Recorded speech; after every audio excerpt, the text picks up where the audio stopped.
1900s, a missionary couple by the name of David and Steve Flood and their 2-year-old son, David, went with another couple, the Ericsons. They were from Sweden.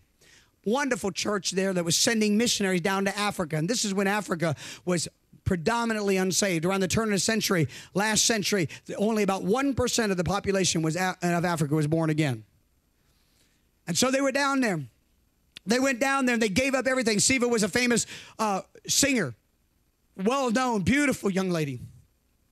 They gave up everything and they told everybody, we're going to Africa to lay our lives down for the gospel.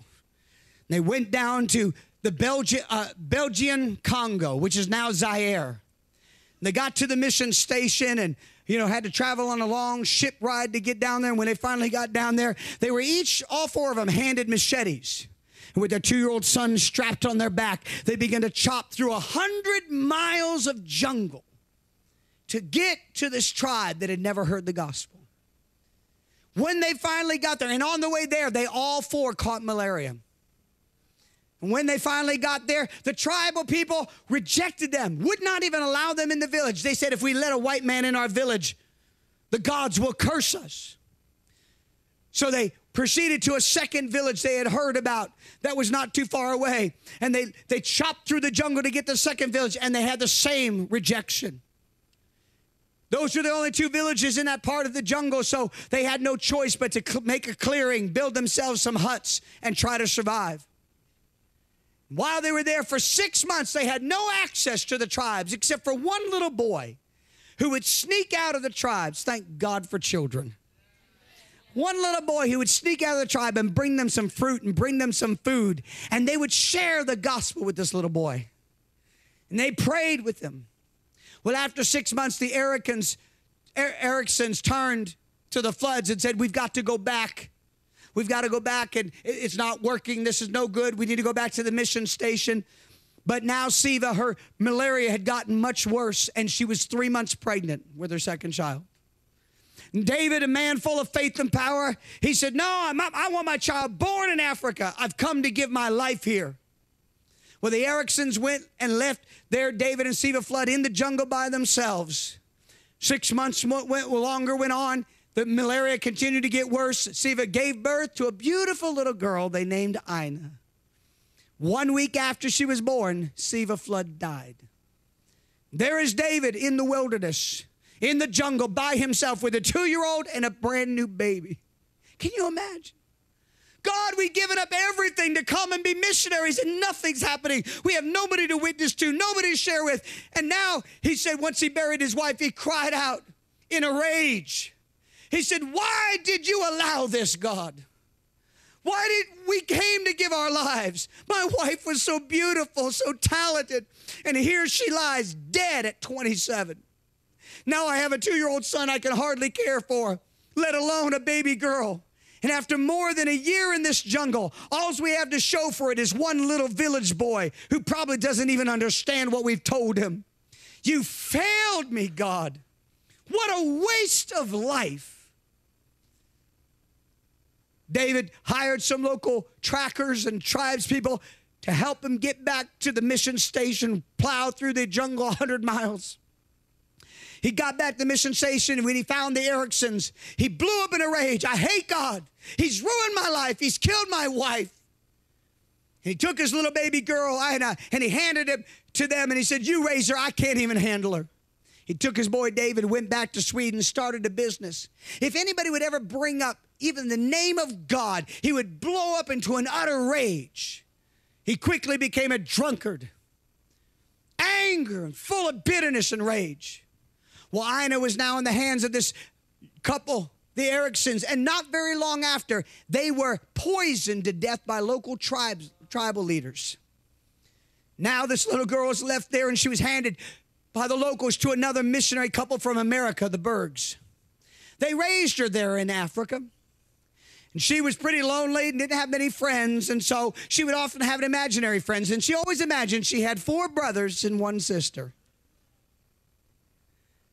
After many years, they got a furlong back to the United States, to Minneapolis. They went back there, and when they did not return to Africa. They stayed there.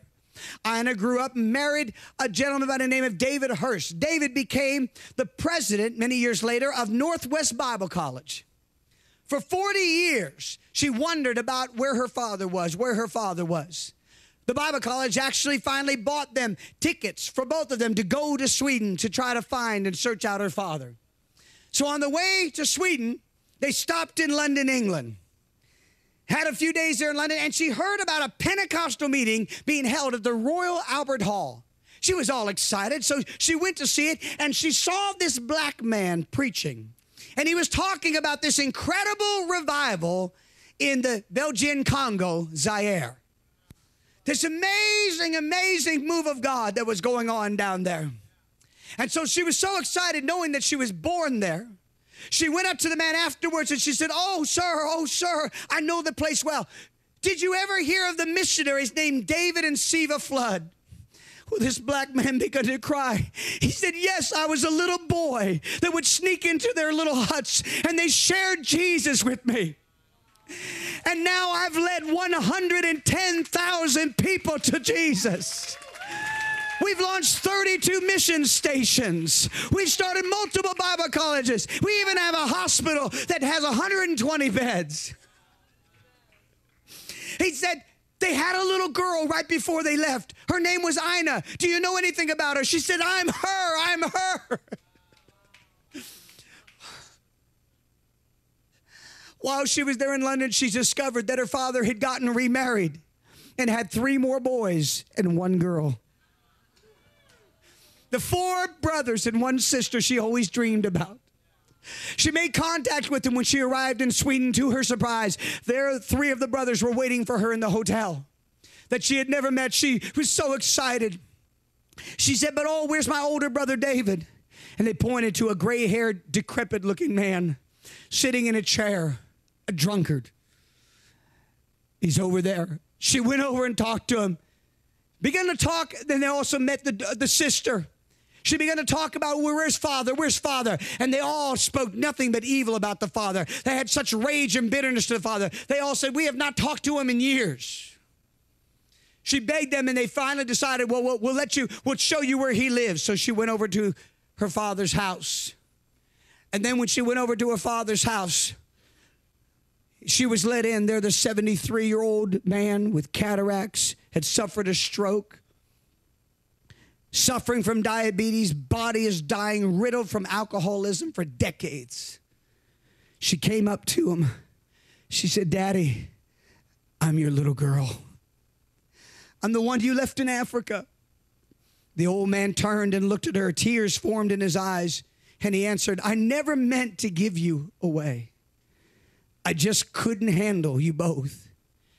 And Ina answered, that's okay, Daddy.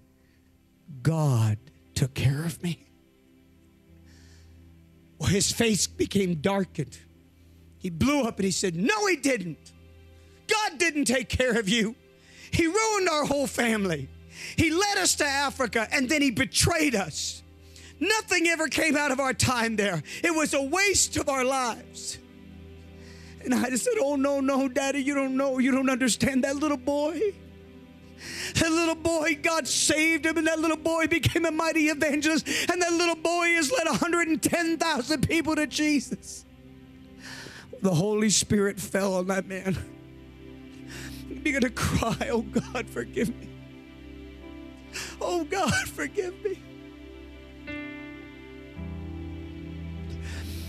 A few weeks later, David Flood died, having gotten his life right back with God. But he left in his wake 5 unsaved, bitter children.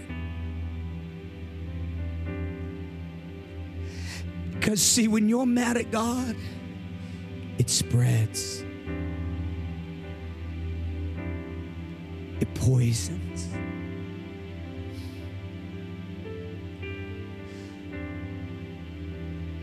We don't understand. We don't understand.